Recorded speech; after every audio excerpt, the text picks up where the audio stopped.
Great, let's dive straight in. Let's take the arms overhead, big stretch, not complete drop the wall. Interlace the fingers around the back of the head and soft knees, lean the head back. And this is an upper back stretch. So really press your head into the hands. What a start. And then release the hands, chin to chest, roll down. We're going to clasp the hands behind the back and then lift the hands overhead. Let's bend one knee and then the other. Nice gentle start. And then let's do that all again. So head last to come up, bend the knees, roll up through the spine, stretch the arms overhead. Cause as little destruction as possible, with soft knees leading the head into the hands, shoulders down, and just take a little bit of a stretch across the elbows, and then let's take that down again. So stretch the back of the legs, try to avoid the shoulders collapsing down, really lift those clasped hands away from the body, and we can bend both knees this time and straighten up just a few times, limbering up, and then release, rolling up, head last to come up and roll the shoulders back and down a couple of times. For lateral flexion of the spine, let's take the legs out wide, the toes slightly turned out, and let's swoosh the arms all over to one side, stretching into the fingertips, then up to the ceiling, and following all the way around into a circle to the side wall. You can soften the knees, you can make the movement a little bit smaller, but let's keep going in this direction. Big star stretch. Big stretch to the side of the body. Last time in this direction, arms open wide, dropping the head, so you're getting a little bit of a neck release as well. And then let's change the direction. So back the way you came, a big stretch to the side wall, down to the ankle, brushing across the floor and opening. Just starting to deepen the breath. Let's get oxygen pumping around the body, ready to get us through the day. Last time in this direction. And then we'll take a twist for the spine. So from here, we can start by taking the right foot and pointing the toe and placing it on the wall, on the floor, floor in front of us. And if we think about how we were doing a big twist on our backs, lifting the knee and the elbow and twisting as much as you can before coming center, gliding the foot in, point the other toe, so shoulders back and down, strong arms here. We can leave the toe on the floor and just take that twist with the knee still pointing forwards. So we're still getting that twist in the waist.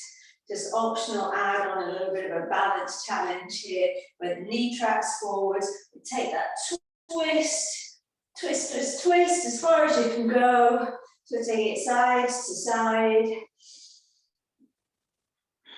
So we want to feel like we're wringing out the waist. At the same time, we're working these postural muscles, trying to roll the shoulders back. Hold the shoulders, maybe give that a go and see if that feels more stable. So the elbows stay high and wide.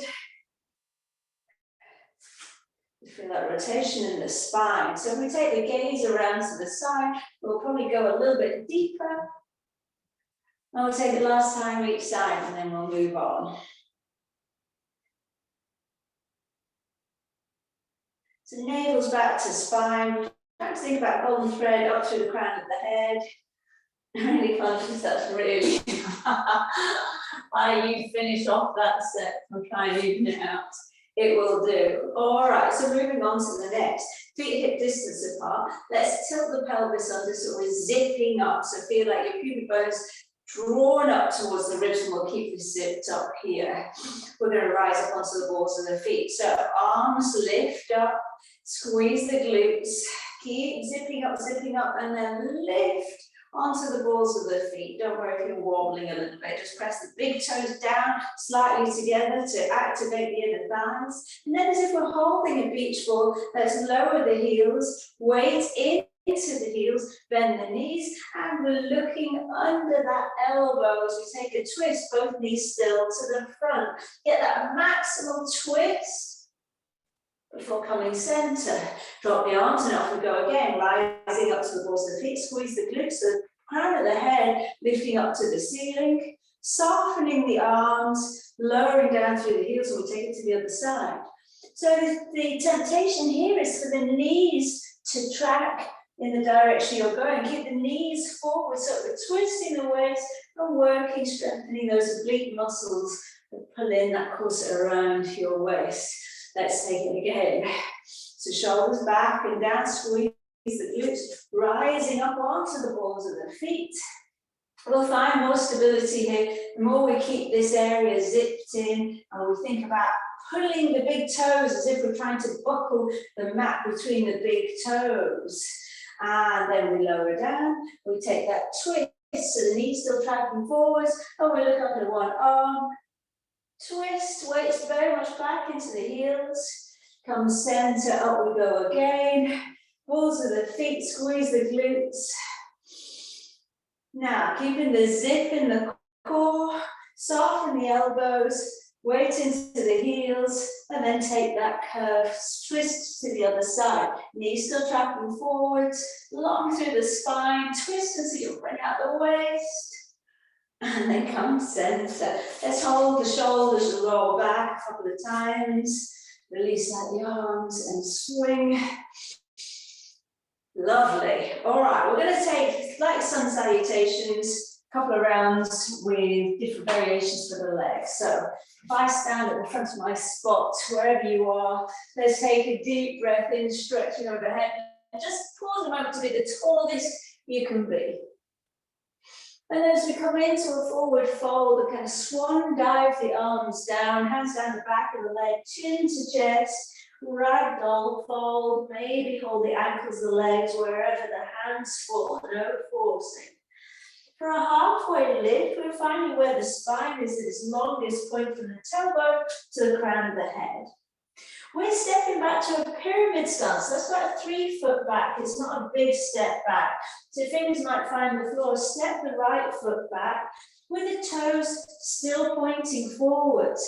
Find a balance to come upright. And you'll find the hips are pointing forwards. So both sets of toes are pointing forwards. So it's not too wide a stance. If your right leg is forward, lift the right arm. So the back leg, back arm down. I'm going to take 10 rounds of breathing in here, breathing out into that switch. Breathing in, so the arm and leg that are the front corresponding arm and leg here.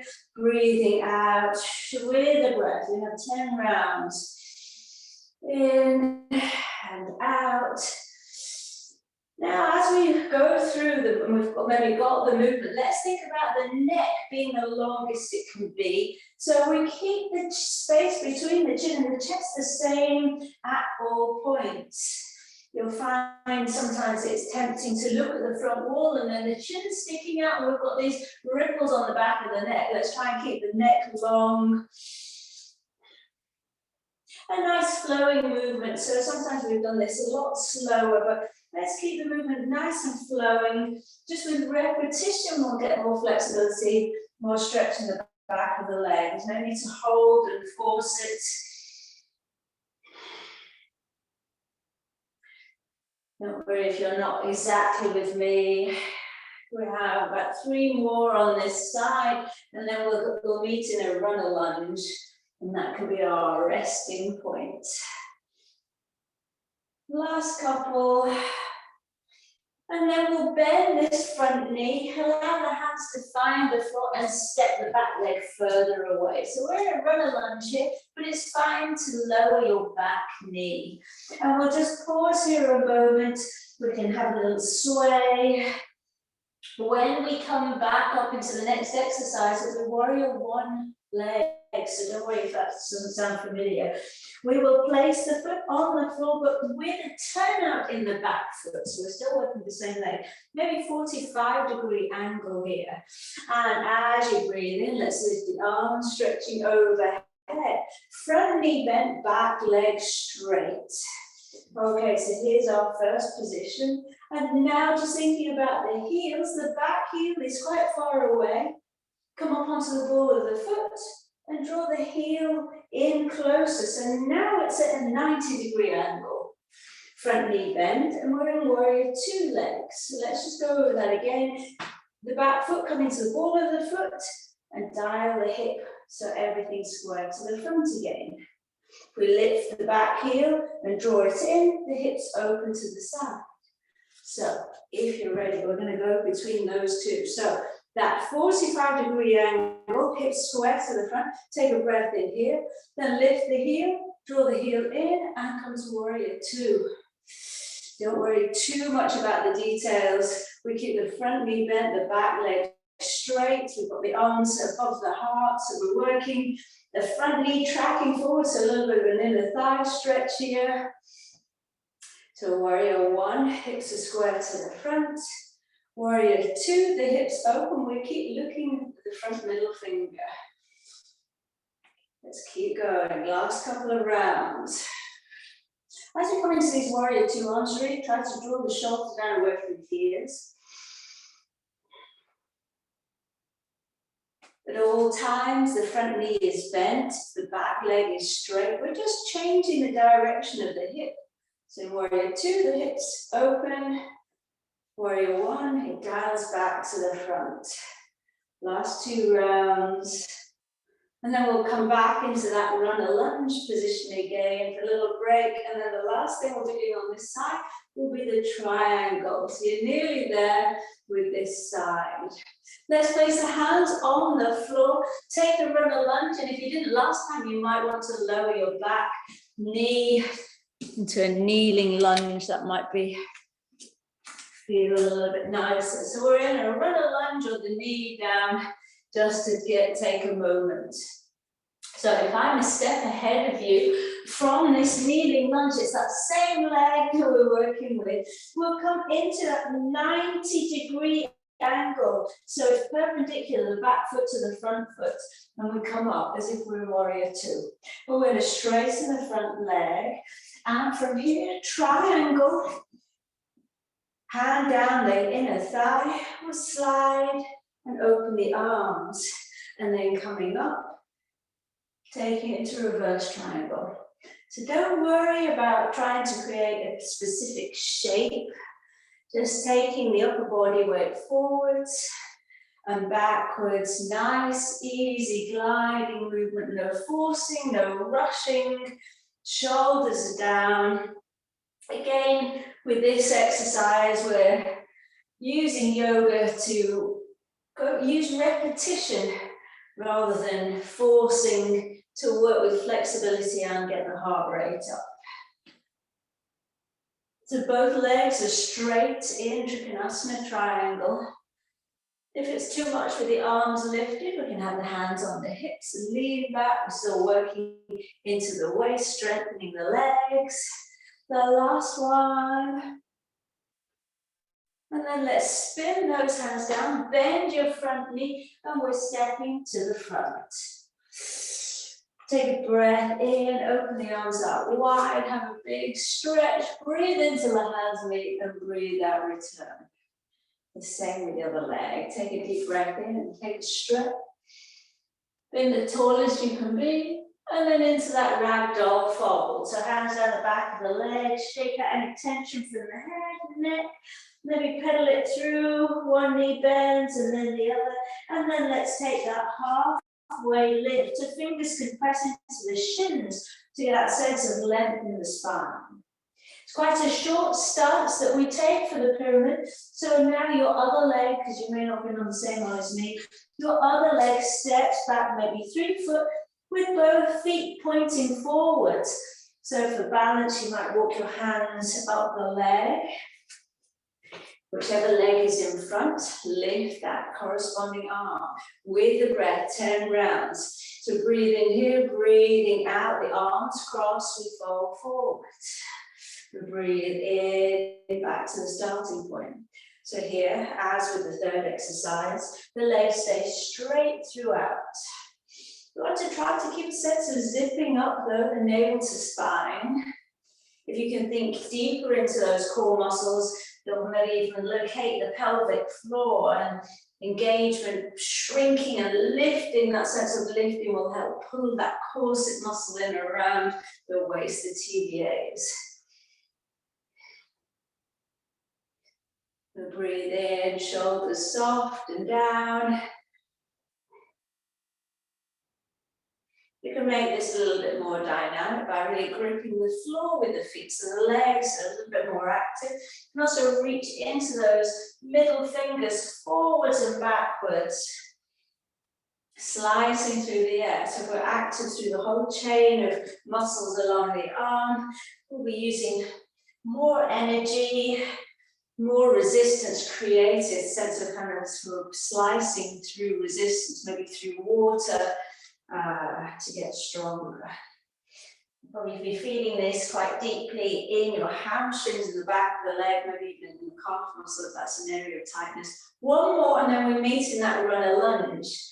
And of course, you can always take a child pose at any point. So the last time we're upright, let's bend that front knee, allow the hands to find the floor, and we step your foot a little bit further back, and just allow the hips to ease down. Any movement here that you feel inspired to make, just to roll out the shoulders, maybe knee down, straightening, that's all good. The second one was that warrior one, warrior two position. So when you're ready, the toes are tucked to the back. If we lift the knee, if it had been down, then we place the foot, not with the toes pointing forwards, but slightly out. The front knee is bent, and we come upright.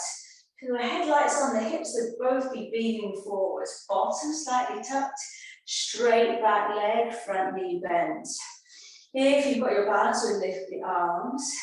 And then we can lift the back heel, bring the heel in, and then open to warrior two. Front knee still forwards. It will be tempted to drop in. See if you can keep it in a thigh stretch.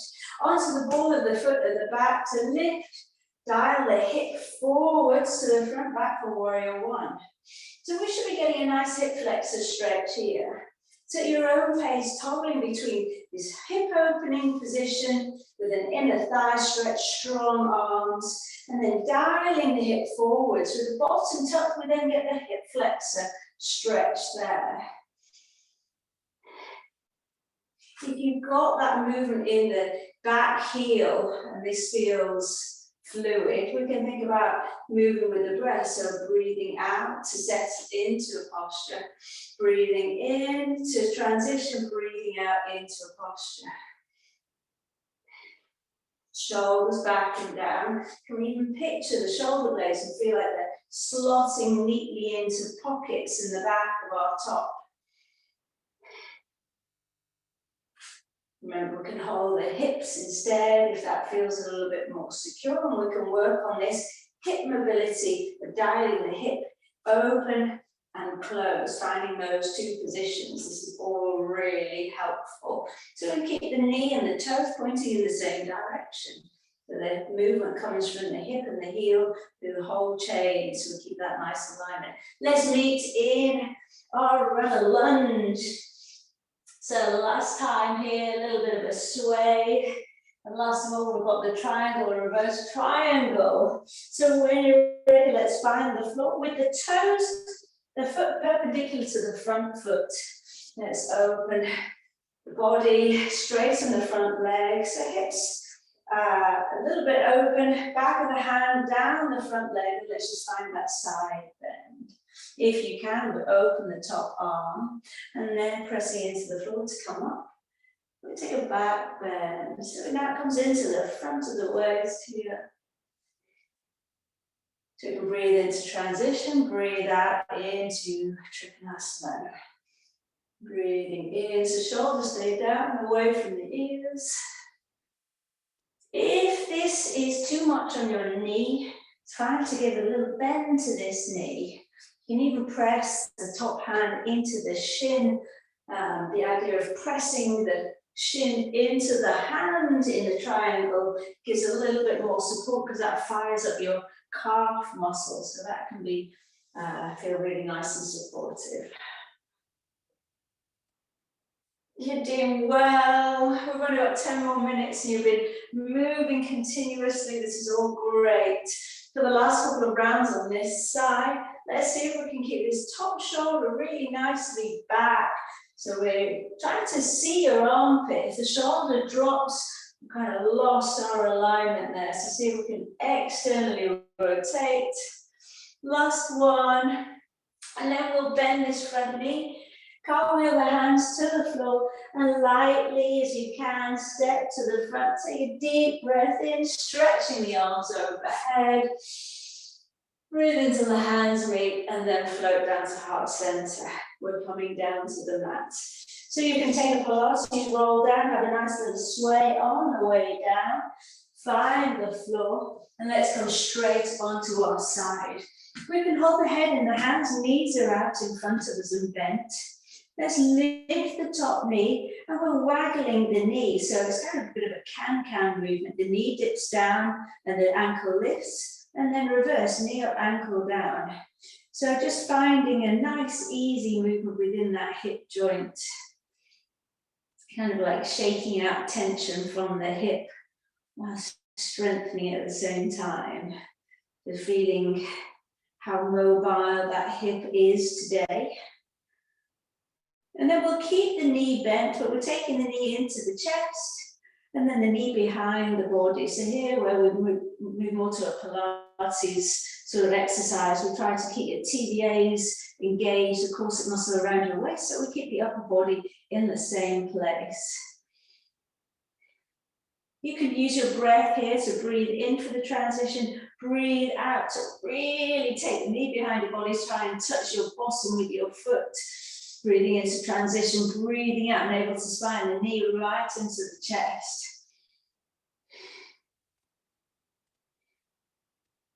Let's have two more, and we're going to flip straight onto the other side for that hip waggle. Brief pat out, and then let's flip onto the other side. So when you're ready, you can hold the head, you can rest the head down, but the knees are bent and in front of the body. Let's float the top leg up and start to waggle. Try to keep the crest of the hip in the same place. So we're literally just finding how much mobility we've got, how much we can move the femur within the hip joint.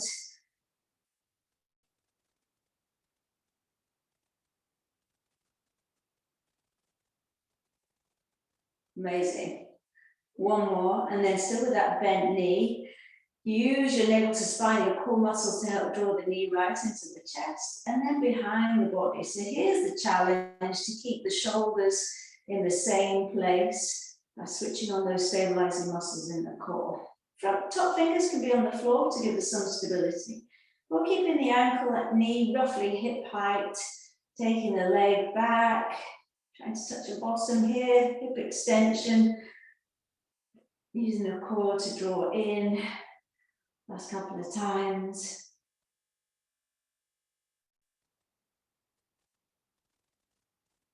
Squeeze the glutes on the way back. Two more. And then we'll be rolling onto our backs and hugging the knees into the chest. Pat out if you need to then, otherwise we're onto our backs, a little rock on the spine, and we're going to go straight into cycling. So let's hold one knee and extend the other leg. We'll breathe in as we transition, and breathe out to draw the other knee into the chest. For a more dynamic movement, we'll breathe in, extending the legs up to the ceiling, we'll breathe out into knee to chest.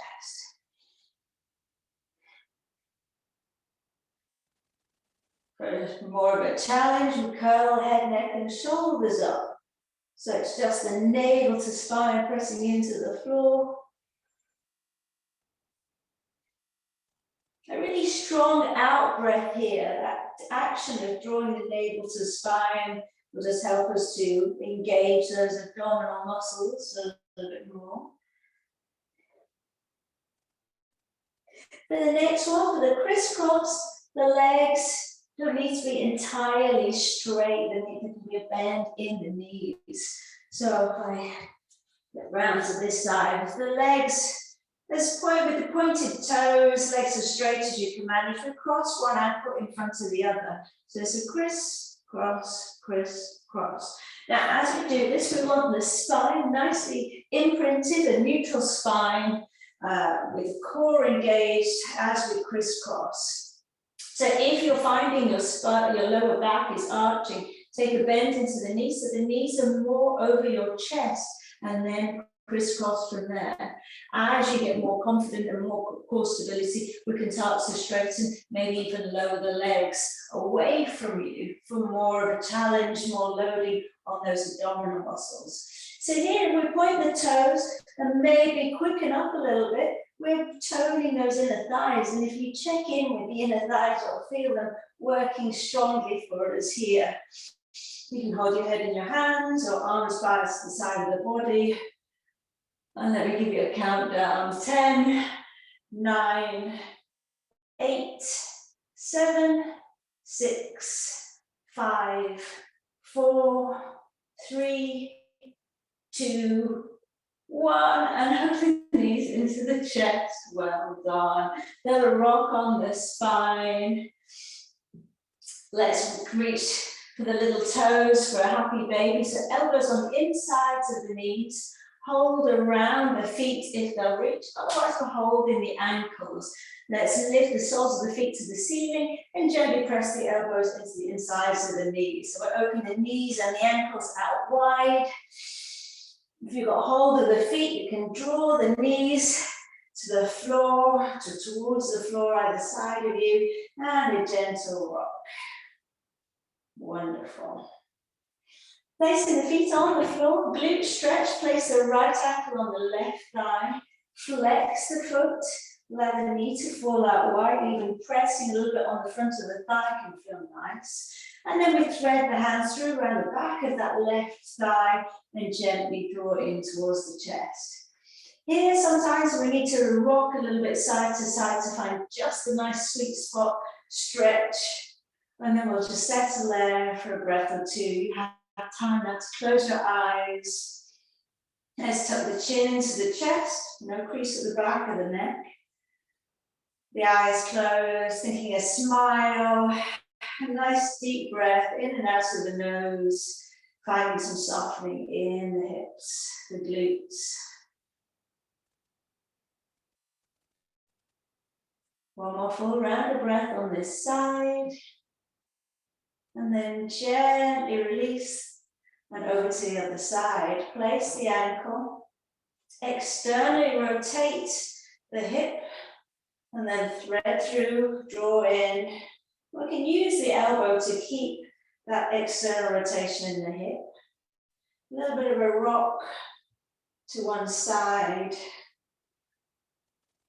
And then when you find just that nice spot, nice level of sensations, no pain, just the right level of kind of discomfort, but of the right kind. Pause, close the eyes, and breathe deeply in and out the nose.